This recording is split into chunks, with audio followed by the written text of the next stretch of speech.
himself getting passed by multiple cars, as I mentioned earlier on. So Nurburgring in a very precarious situation, but he often finds himself in these places. He doesn't qualify as well as he races.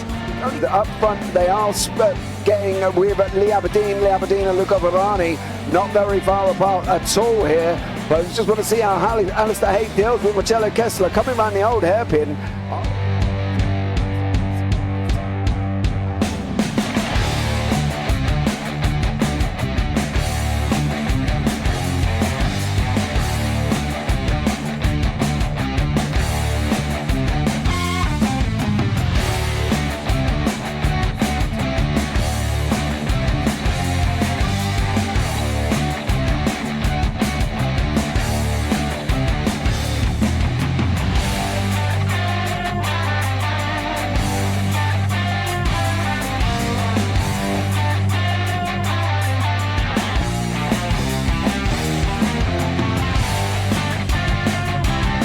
I would say it's not the best decision they've ever made, just not having done that under the safety car, really. Yeah, they're taking their pit stop strategies from Ferrari lately or something. What's going on? In turn one, just too much gas on them, too much feet on the loud pedal, and unfortunately he's dropped all the way down the order. But Philip Hammer is out in front by an 8.91 seconds.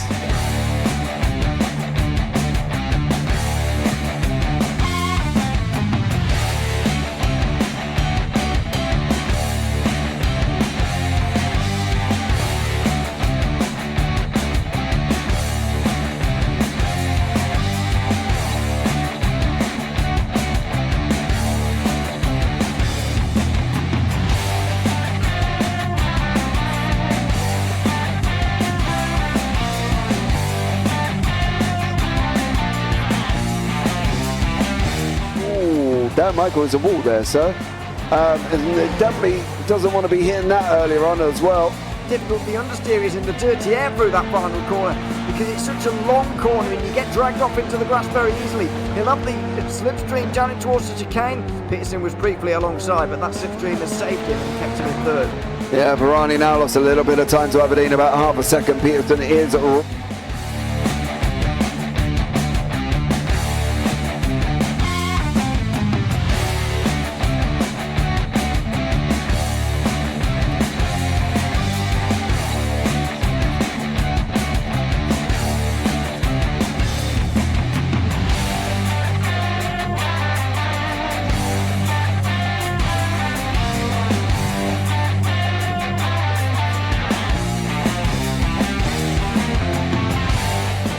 Pike's pushed Morton forward up ahead. He's got out of line. Is now Pike going to have a go at Werrell? Don't push him off. He's in the championship fight. Jack Werrell chasing down Carl Jacklin. Further down, Rob Williams and Chris Barnes. Sensational run outside line now though for the heavy braking zone. Around the outside goes the Audi R8. Look how much Miller's come back into play. Exactly. Miller's still start dropping. He's not on second and change. All of a sudden, Miller's back in play.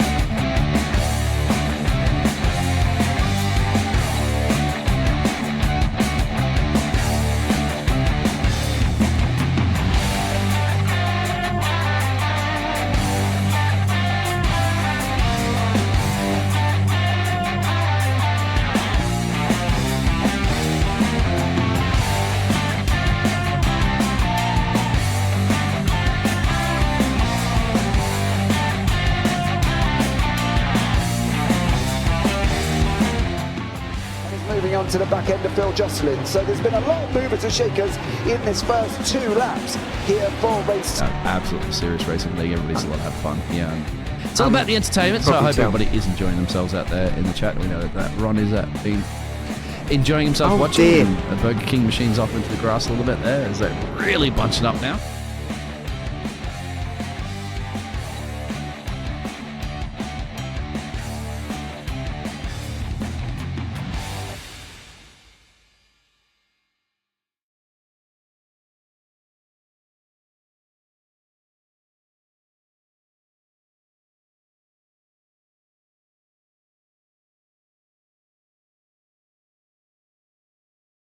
class after the madness, although the enjoyable madness, of the Audi 90 GTO 1 week ago. It's time for the GT4 class on the VLN layout of the Nurburgring Nordschleife, with myself, Ian Leary, and James Parfitt alongside me. As I say, James, a familiar class, but I enjoyed the madness of the Audis last week. Yeah, I quite enjoyed it. I thought they were great. The car looked awesome. It was almost like I really want to go and take it out and give it a spin. Do you know what I mean?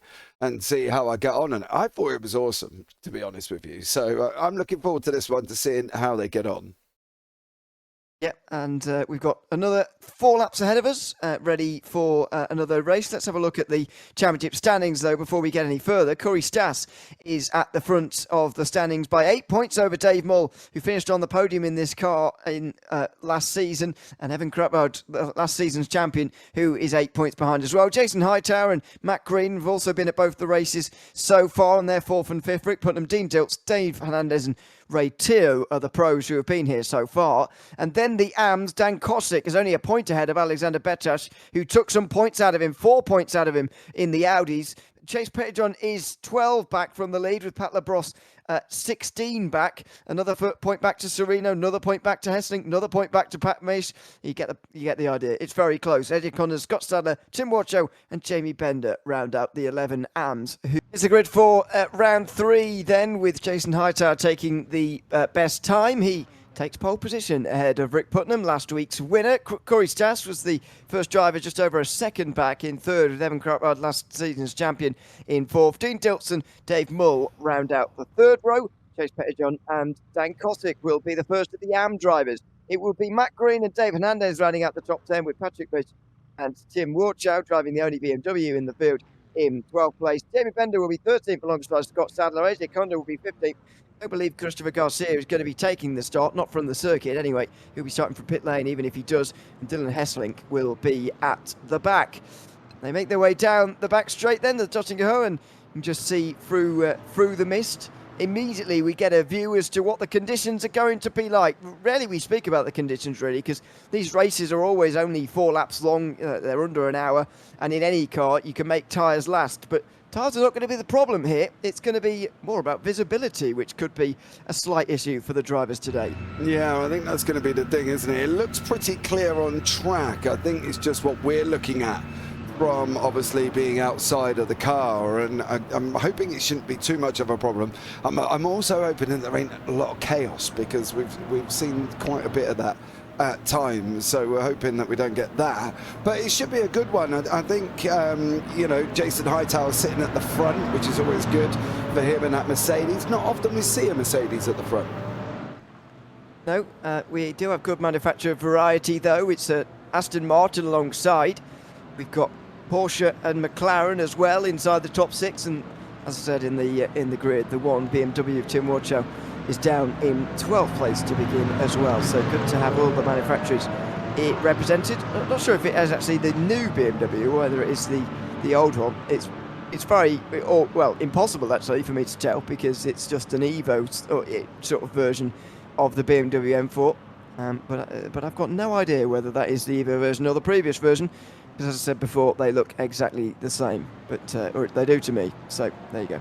But here we're starting from 12th place as the lone BMW. Into the final few corners then come the leaders. Jason Hightower on the pole, and Rick Putnam, last week's dominant winner by about 20 seconds, in 2nd position. Let's see if he can take this victory from 2nd position, or whether it's going to be a more difficult evening for him. I suspect the latter, as they make their way up towards the line. Round 3 of the Tvail Racing Ring Runners for the final season in 2024 is now underway. Jason Hightower in control of the field, off to the perfect start, as Rick Putnam immediately slots into line with him. Evan Kruppold on the outside line, and Corey Stas almost blocked by the Aston Martin ahead of him. That allows Kruppold around the outside as they barrel down in towards turn number 1 for the first time. Side by side on the way out. It's a nice and clean start, and a respectful start from all 16 drivers who get away well. Yeah, everybody made it up the line, no real problems. I don't think Chris Garcia is actually going to take part here as well, but tell you one thing,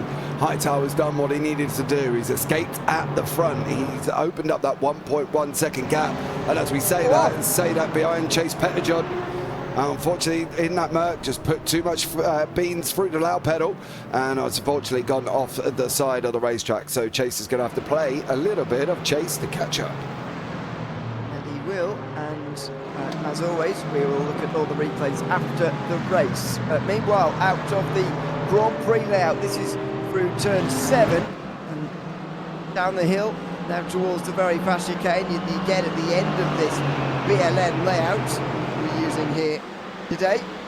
This is the first time this season that we're using the BLN layout. It's going to be the first of 2 times that we use this track along with the TCRs a little bit later on in the season. Jason Hightower off into the north side for then, and he's off clear of the rest of the field by just about a second. Rick Putnam in second place ahead of Corey Stas, who's on the podium at the moment. Then Dean Dilts is top 5. Have got a bit of a gap over the rest. Yeah, they've got about 1.4 seconds to Dave Mole there in the McLaren. Dan Kossik's 1.1 back. He's got David Andes and Matt Green through here as well. AJ Conlon has had an issue getting into the Nords, so we'll have a look at that back later on. But Rick Putnam, Corey Stas, Eric Craftfield very close together, with Dean Dilts not too far back, and of course we've got Jason Hightower leading the field. Somebody else has just gone round in the background. Oh dear!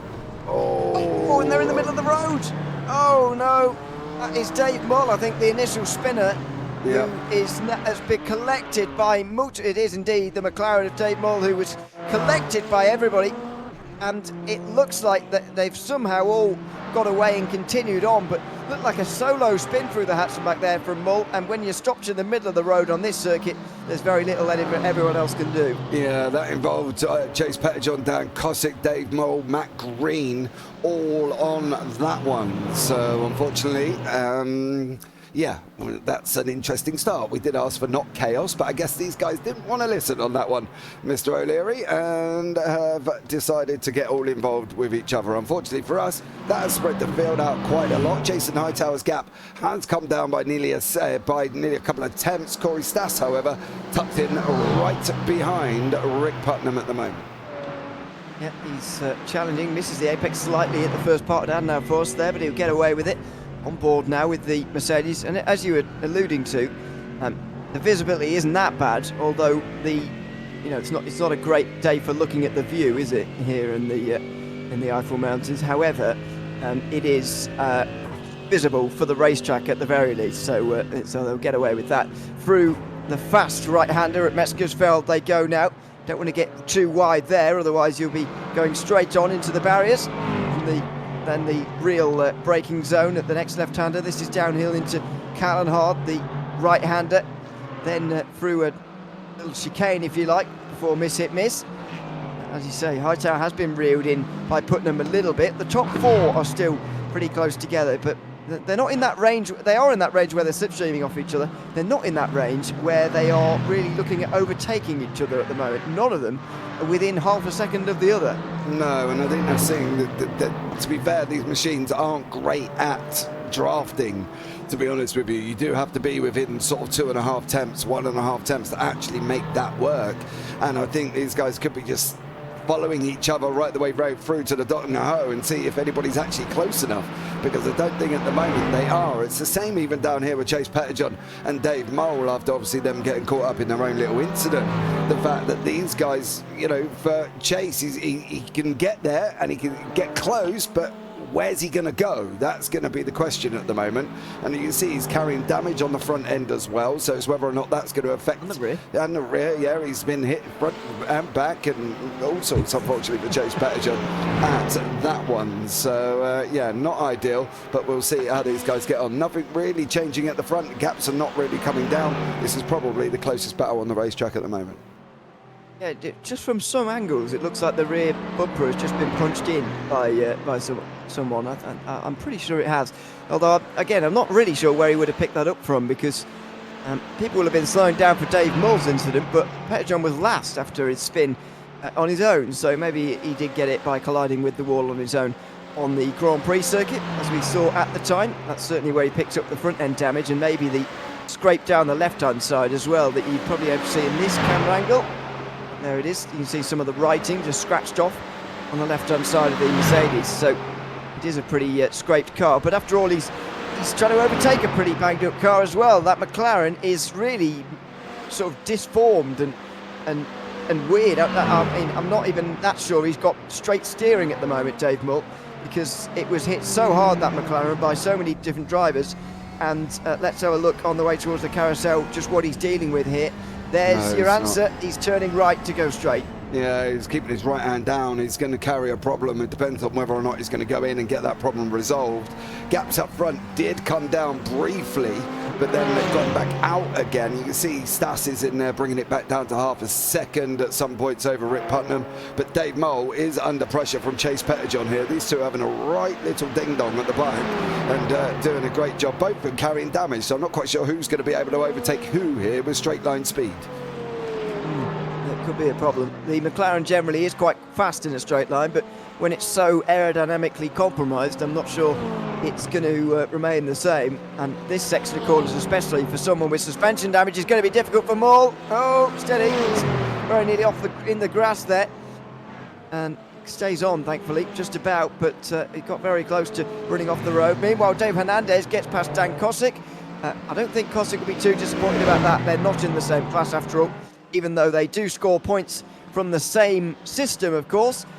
Hernandez is not in the class of Kosick, and so Kosick lets him go, and probably wise to do so as well. Hernandez does look quicker. Yeah, he does, but he's also damaged. He's either scratched up down the side there, or that's just his paintwork.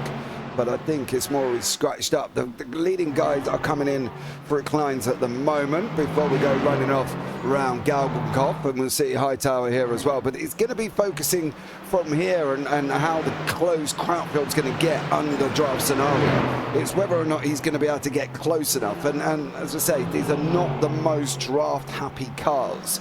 So I don't think he's going to be, well, he's locked out 3.5 tenths at the moment, and it's not really coming down as you would see an open wheeler within that area. Not quite, but he is close enough to a point where you can really crouch behind the car in front, especially when you're in the same car. You don't have to worry about the sort of aerodynamic shape getting in the wind, if you like. And when you've got a BMW, for example, trying to crouch behind a McLaren, you do notice that the top end of the BMW will almost hit the winds no matter what, because it's so tall compared to the McLaren. But you're right, even though they are the same shape, and even though Krautwell was really tucking in there behind Stas, the slipstream gain was very minimal, although it's not minimal down here. And I think your theory about Hernandez having damage is the correct one, rather than the paint job. I do see your point, by the way, about the paint job, it fitting quite well to the paint job, but I think it is the first solution. I think he is just straight down the left-hand side, and that's really compromising his straight line speed. Yeah, and he's just slightly off centre. See that? He's just slightly. Yeah, he's just slightly. He's a few degrees off centre, is Dave Hernandez. So that's not going to be ideal. He's going to have to turn extra on the right-hand side to get the car rotated as he goes around turn one. You can see he's almost, well, he's literally hands off the steering wheel pretty much as he's going to clear. Is he going to go around the outside of Dan Kosick? He is. So David Hernandez does take that position back. But again, that might swap over coming into the nods of Hernandez carrying damage, because you have got to over-rotate the car. You've got to turn it a little bit extra to get the rotation. You saw he was all the way round at turn one, which means that either his hands were crossed over or he had his hands off one of his hands off the steering wheel to get the rotation. So we've got Dave Mole entered in the pit lane, Patrick Mesek entered in the pit lane as well. So that's probably from damage from lap number one. No pit stop though for Chase Pettijohn, who has got damage, which is interesting.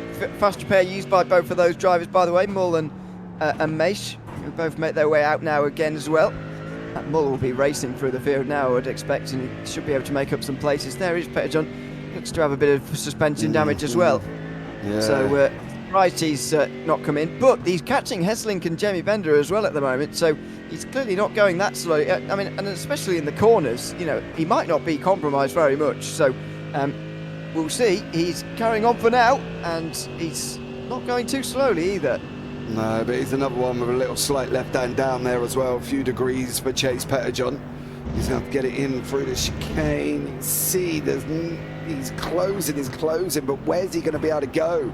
Over Dylan and over Jamie. There's just, you can't do it here not without taking a big old dive at somebody, and then you're just going to jeopardize all of your races. So they're going to plunge down the hill now over the right-hander. Bender does look like, Dylan, sorry, almost looks like he lets Chase go there. So what's Bender going to do? Is he going to let him go as well, or is he just going to try and fight him? But at the moment, Chase Pettijohn is looking quite strong. That was quite overly nice from Hesselink, to be honest, on the way towards the Hatson back there. I don't know if Jamie Bender's going to quite do the same, but Chase Pettijohn is quicker. There doesn't seem to be much doubt about that. Following the Mercedes through Hatson back, out of the right-hander they'll go, and now this very important exit, because you don't really hit the brakes again before you get to Arenberg in a very long time indeed. So how much can Pettijohn gain here?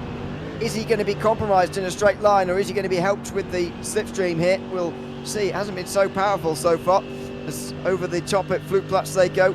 Hesselink doesn't get a very good run round the right-hander, and so he's going to be nowhere close to Pettijohn.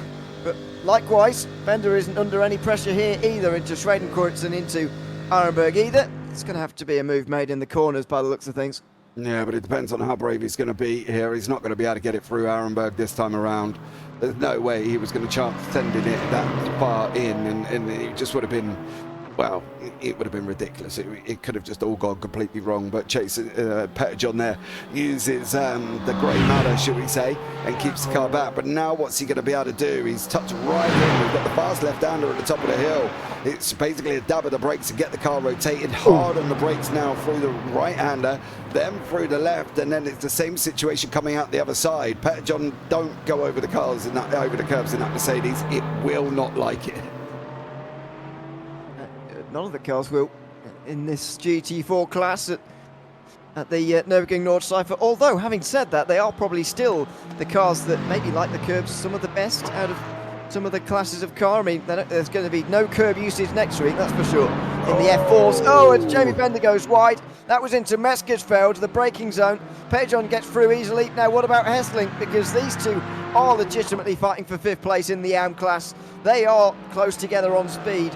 And Hesselink didn't quite take that chance to follow Chase Pettijohn through. No, I think he erred on the side of caution. I think he's more trying to complete the race for Dylan. We know he's had an up and down, do we say, races here at Nords, especially last season as well. This season, first couple of races, yeah, you know, he needs to get points on the board. But it is a learning curve, and the car swap every week does really sort of cause some problems. Oh no. To the wall we go. And that was all because Jamie Bender got that corner completely wrong.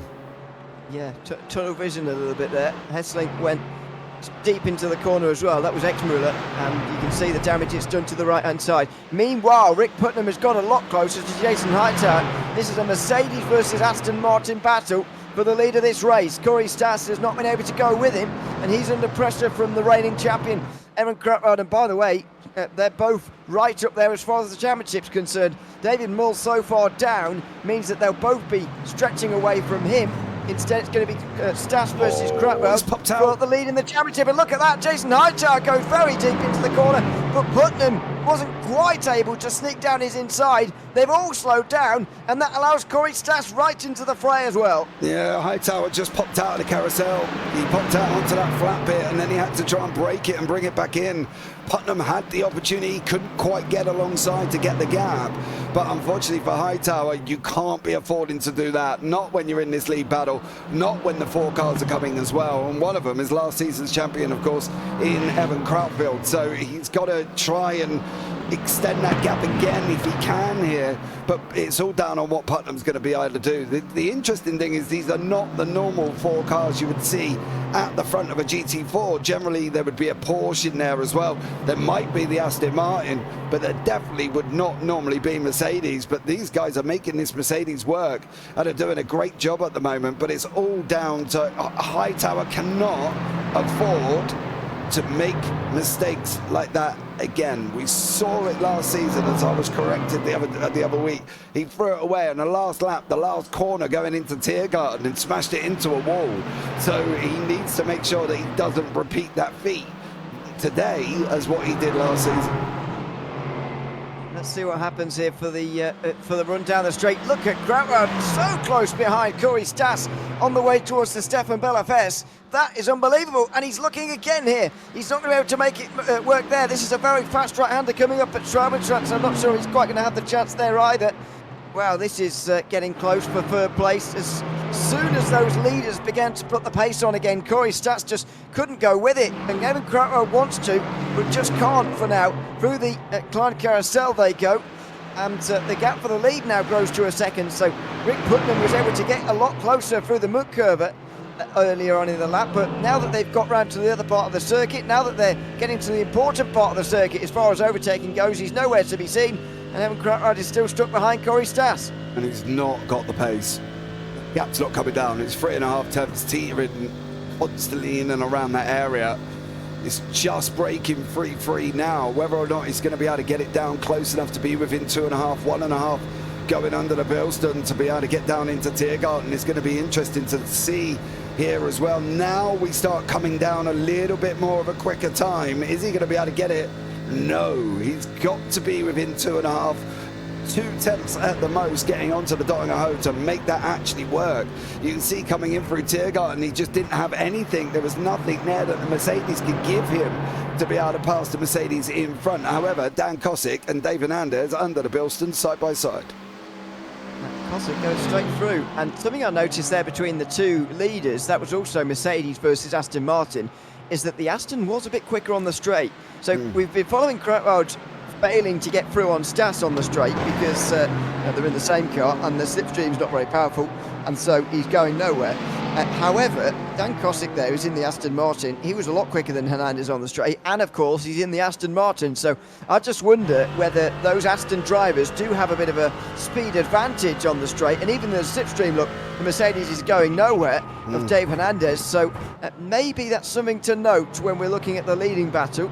Maybe Putnam has more of a chance of getting through from straight line speed in that Aston than we first realised. Yeah, we did wonder whether or not David Anders had damage though, didn't we? Because obviously the car's fairly beaten up, although the livery does kind of match the track with the graffiti all over it. So it was a little bit harder to tell, but we do think he has got some damage on there from David Anders. So that could be another reason why he keeps losing out, because that's the second lap in a row Hernandez has lost out on the Dottinger. However, coming back through the stadium section and back out onto the Nords again, he seems quicker than Kosick. So it could be a backwards and forwards, almost like a little prize fight. Here, you have it, I have it, you have it, I have it, and we'll see how Hernandez gets on and whether or not he can clear him. So we'll keep an eye on that little battle as well. But you can see the Krautfield also closing back in on Corey Stas as they come back into the Nords again for lap number 3. On they go, off they go, onto the Hudson back again. I'm glad to say that everybody who started this race is still in it. Even AJ Condon down at the back of the field, 16th place. He's still going. He's just on the Grand Prix circuit at the moment. And the field spread is actually one of the smallest we've seen throughout the season so far, just over a minute from top to bottom, which is pretty short amount of time considering. A couple of battles out around the circuit, the one for the lead, the one for third. We're watching both of them on your screen at the moment, and of course that one for 6th we were watching a few moments ago. We've had very few quiet moments so far this season. There was plenty of action in the first round. I've got to say I really enjoyed the first round as well, FF1600 with well, a bit of crashing sometimes, but very exciting. Audi 90s last week, very exciting as well. And we've got a close race. It's a tense race at the front of GT4 for the moment. It's not all-out action just yet, but you know that something could happen here, and that Rick Putnam is looking to win 2 races in a row, 2 consecutive weeks, and he's in prime position to do so. If indeed you'd call second place prime position, I'm not sure, but he's in the mix, and he's probably the best driver, the best candidate for taking this off Jason Hightower at the moment. Yeah, he is looking the only one that can stay with him. Corey Stas and Evan just doesn't look like they've got the pace to be able to stay with Hightower, so maybe Putnam is his main rival. Maybe this is the situation here for Putnam to be able to get through and see if he can demote Hightower down to second. I've got to be honest, apart from the one incident with Hightower just bumping it up on the curb, I haven't really seen any other mistake from him. So I think at this moment in time for Putnam, it's going to be very, very tough for him to get through. Don't forget the setups are coming into play as well. Who's got the most wing? Is that why, you know, the Aston Martin seem a little bit quicker? Is that why the Mercedes can't quite get the top speed going down the Nottingham? More wing, more grip. It's all up in the arms with setups at the moment. You don't really know who's running what wing. I expect them to be running quite a high downforce setup. You might, if you're really, really brave, you might go for medium just to cover the Nottingham to give yourself some downforce or some speed there, should we say. So it would be interesting to see if that is the case. Is setup really making a big difference on what the wing is on the car? Yeah, not sure how much that will be playing into effect, because they're not the biggest rear wings in the world in these GT4s. Certainly front splitter, of course, as well, but how much are they playing a role here? I think the difference in manufacturer might be the thing of note there between Putnam and Hightower. And if you remember last lap on the way towards the Muckgerber, Putnam was very close to Jason Hightower. So let's just look at the exit from Bergberg here. Was it about the exit of Putnam, or was it about the straight line speed of the Aston? Well, it's a decent exit. As we've said many times before, it's a very important corner to get right, Bergberg, otherwise you're going to be struggling all the way up the hill. The slipstream will be in great effect, of course, as they go up the hill here. The tilt of the road just helping the Aston Martin slightly, and look at him gaining now. Quarter of a second now, the gap. He's closed it by a tenth and 2 tenths now on the way towards the corner, but he's not quite going to get there in time. It would be an audacious lunge if he were to get there. He's so close, though, and if he can repeat that through Galvenkopf and stay that close on the Nottingham, then he might have a chance. Yeah, I agree. You saw it come down from about two tenths, and it did come down quite rapid after that. And that's kind of what we've got, the same scenario going on back here with Watchow and the BMW with Hernandez in there, with Dan Kosick. These three having a nice little go at each other as well. And you can see they close right the way up, but the nature of the circuit doesn't give them the opportunity to carry that speed through, because Kosick, if he uses his brain, apart from bouncing the curb, not a good use of the brain matter, should we say, he can just position his car in the middle and there's nowhere for them to go. So we'll see how these guys materialise as well. It looks like Putnam and Hightower made it through the carousel. Oh! Sorry, I thought Mason crashed. He just had a small internet dropout. It's fine.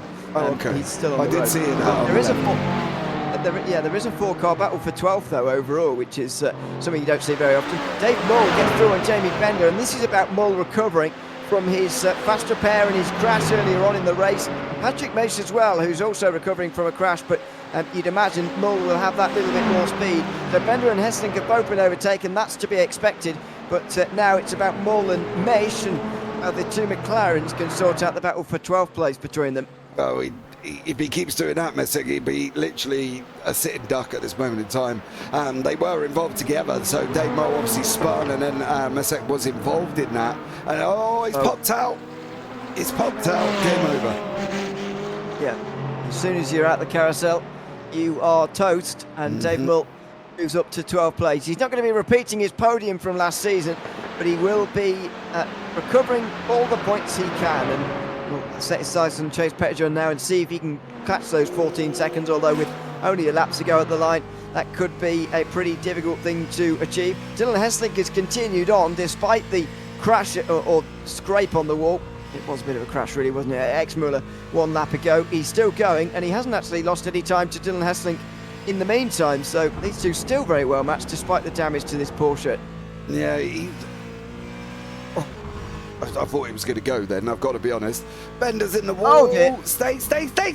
Oh! Oh! Poor Jamie Bender, I thought he almost had it. And then he was coming back in front of us, and then I thought it was just going to be a pile-up. But both men managed to avoid each other there. Dylan managed to avoid Jamie, who unfortunately just went round all on his own.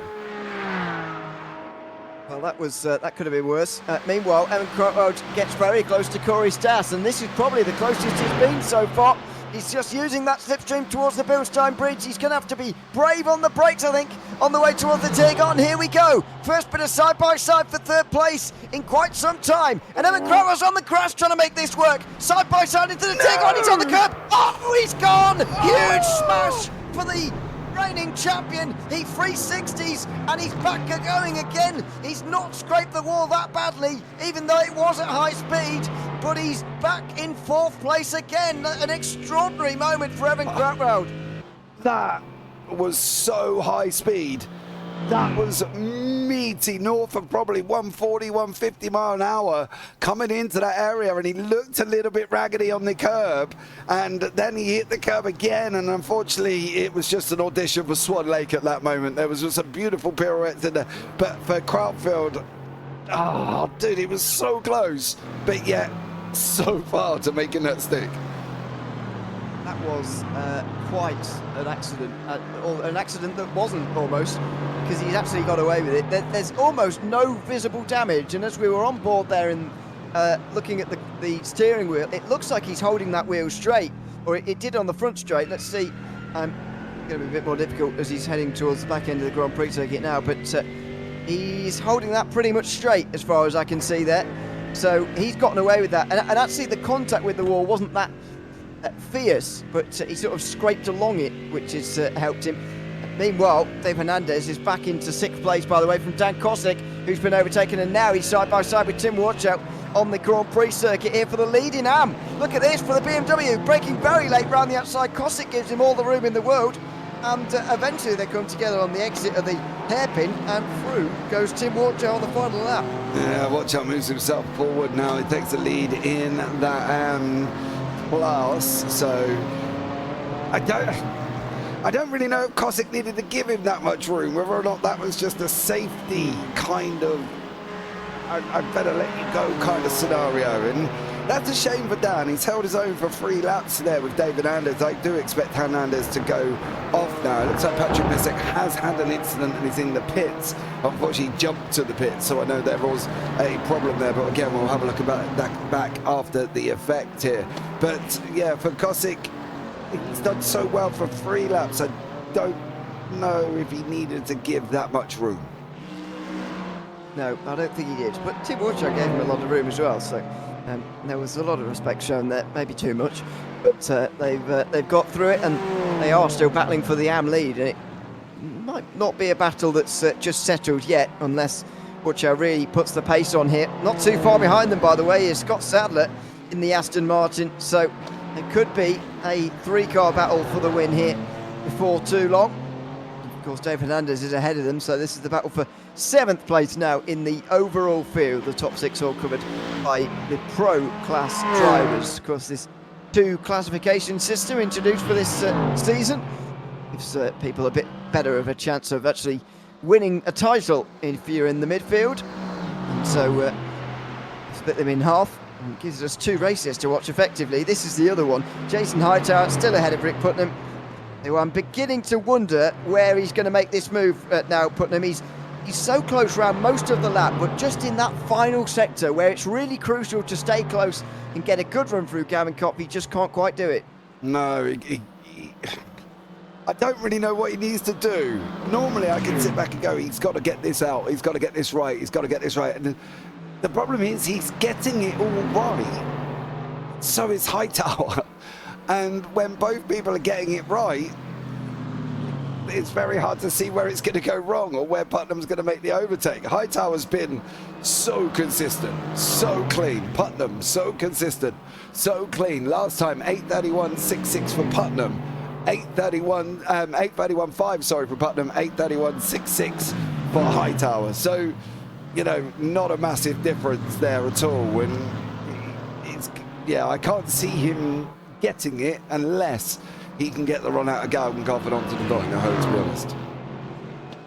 Yeah, it's going to be very tricky unless you do that. And at the moment, I just don't see the way in which he can do that. He's got to be quick through that final sector, unless, of course, he overtakes on the way towards the muck curve here, out of Bergwerk, and sort of gets ahead of Hightower, uses track position. But given the 7 tenths behind at the moment, that's even less likely as things stand. through into Bergvik they go now. This is a real bad run from Hightower. It's going to be a retention of the lead here for the long-time leader, Jason Hightower. They make their way up the straight now. Well, it's not straight, it's this long flat-out section that is one of the better overtaking opportunities on this racetrack. The gap dips below 6/10. It's crashing down, in fact, but Putnam needs to be a good 4/10 closer than he actually was there. Yeah, he just not close enough. That's the problem. Say, unless Hightower makes an error, which he hasn't done over the last 30 minutes or so, give or take, it's going to be hard for Putnam to try and clear, I think, on this one as well. So if Hightower pops out the carousel, Putnam might have an opportunity, but yeah, not much places left for him to do it. No, there really isn't. Into the carousel. Let's hope that Hightower pops out, but nope, not very likely. He pops out quite early himself, actually, Putnam. The longer you stay in there, there is a better exit that you can get, and look at that immediately, nearly 9/10, and now not only does Putnam need to stay close, but actually he's not even starting close on the way down, descending from Horak here right to the very top of the circuit. So this is the point where Putnam's been losing a lot of time, but actually this time he's starting from 9/10 adrift, and so it'll be even more difficult for him to not only stay with Hightower, but actually catch him through this section. Yeah, it's going to be difficult all in all now. He's got to try and use this high-speed run almost down into Gardengoff, into Kleins, to be able to see if he can actually get anywhere near them, near him, to be able to make a difference. I think now with that 8/10, unless Hightower has a ruling drama. Nope. Oh, no. There we go. Putnam had the ruling drama instead, and now I think that's probably it. Well, you can tell he was trying. You can't fault him for that. But I don't think he was quite enough in the end. Tim Watchow only half a second ahead of Dan Kosick here, by the way. They're a lot further back on the racetrack, of course, because the pace at the front of the race has been quite strong now. Watchow and Kosick 40 seconds behind, so get to enjoy that battle down into the Tiergarten, if there is one, after Jason Hightower has crossed the line. But it's been a long time coming now for Jason Hightower. 6th place overall in the championship standings in this championship, and still is waiting, and has been waiting for a long time, for his victory. Didn't take any in the previous season of the Tvail Racing Ring Runners. He did finish on the podium 4 times. However, the second 3 times, never on the top step. It looks like this time, finally, for the first time in a good nearly 6 months, I would suspect, Jason Hightower looks like he's going to take a win. Yeah, it's looking, well, you know, it's a sure thing, isn't it? You know, you would currently at this moment in time put your house on Jason Hightower taking the victory from here, but he's got to clear Tiergarten first, which obviously the last time he was in the lead of the race, he didn't quite manage to do that. I can't remember if that was the GT4s or the FF, it might have been the FF 1600s last season that he had a problem on the last lap, last corner. But for Hightower, I think this should be pretty much done. We certainly DNF the FF 1600s last season, so maybe. Into the final corners he goes then. The crowning moment for Jason Hightower. This final lap judged to perfection, the race judged to perfection, and it's going to be a lights to flag victory from Jason Hightower in the Mercedes, who takes round 3 of the Tvail Racing Ring Runners for the final season in 2024 and gives us 3 different winners in 3 rounds. Rick Putnam couldn't go back-to-back. Curry Stas couldn't add his second victory of the season either. Who's going to add the victory in Am, though? It's going to be a very interesting end to this race for Dan Kosick and Tim Watchow. Kosick trying to win his second race in the Am class this season. Watchow trying to win his first into the Tiergarten. The BMW throws it in, quite a narrow line to this final part, but he knows that's all he has to do, and he manages it to stay ahead of Dan Kosick, the championship leader. Kosick retains his championship lead, but Tim Watchow wins the race here for the first time this season. Yeah, great job in that BMW. And by the looking of the BMW, I do believe it is the new shape BMW for Tim Watchow. He wrapped up the Am victory, so well done to him as well. But maybe Kosick, I don't know, would he come away with regrets and think, Did I need to give him that much room? Because I defended a little bit harder. So, well, yeah, it's a tough one, isn't it, unfortunately, for Dan Kosick. Everybody else coming over the line. Dave Moles managed to battle his way back to 8th in class, 12 overall. So a great job from him. Patrick Misek is jumped to the pits. He looks like he may come out the pits and then jump back to the pits again. So I think Patrick Misek may have had a bit more of a terminal problem on that one. But Dave Moe in the McLaren battled his way back to 8th in class. Not too bad considering his situation.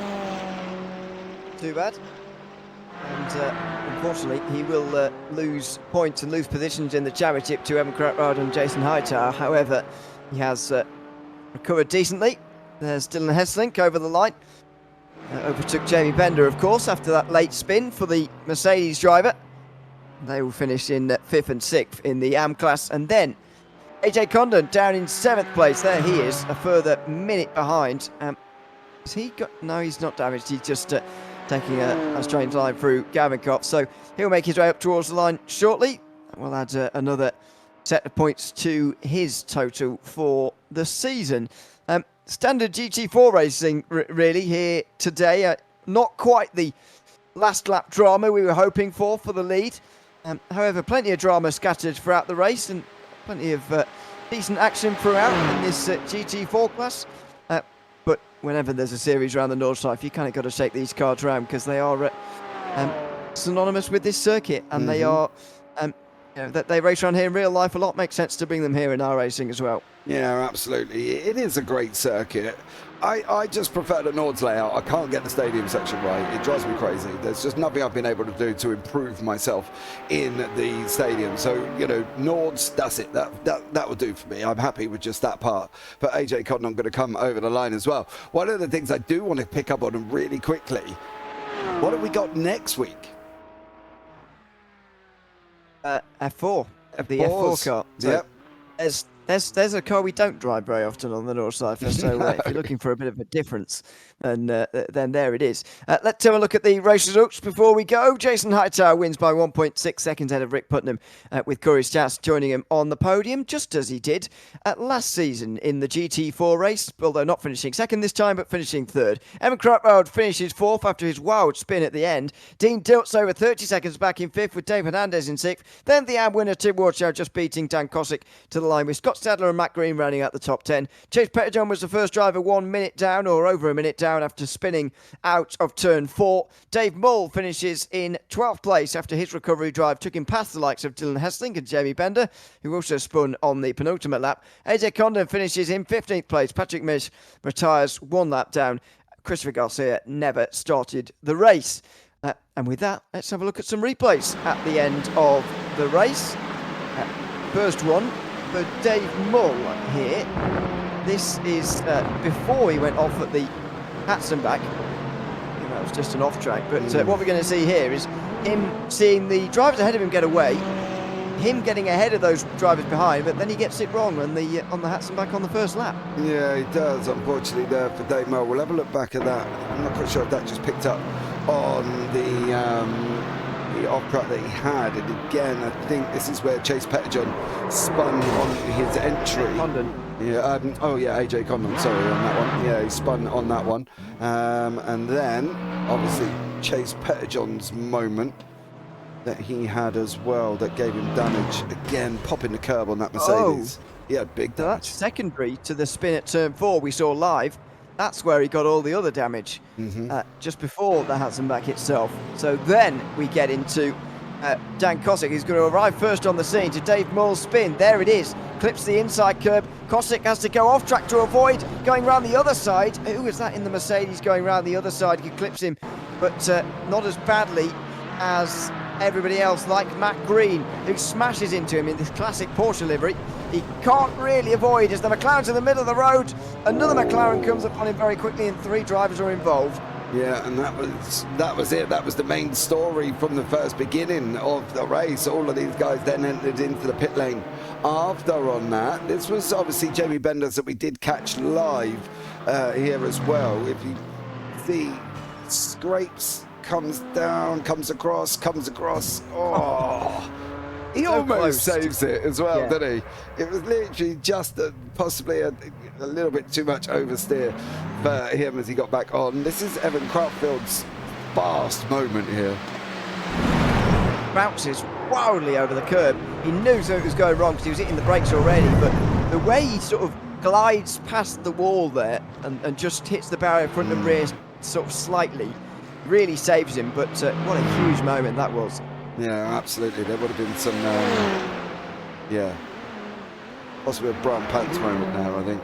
But Evan Craftfield, Oh dear. yeah, And that is into the wall for Patrick Mish through the very final corner in the take-on. So that was going on to the final lap then, was it? yeah, I guess. think it was. Yeah, watch out. That's after the checkered flag. So that's it. That's all we had It's throughout very that few, race. isn't it? Yeah. Very small number of incidents, but that's not a bad thing.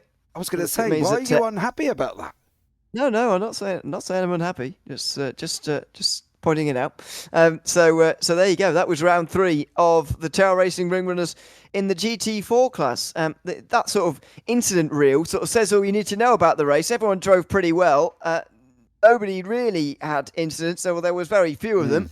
And I'd say that is a good thing, all in all. Absolutely. I'm dude, I'm so excited for the next 2 rounds. F4s, P217s. Oh, man, how is that going to go? And then we enter into the difficult world of the mini stocks after that with the Mustangs on the October 23rd. So some really good rounds coming up. And if people don't tune in, you definitely need to go back and watch them because I think they're going to be absolutely amazing to watch. Yeah, you absolutely need to because it is going to be fast-paced action, that's for sure.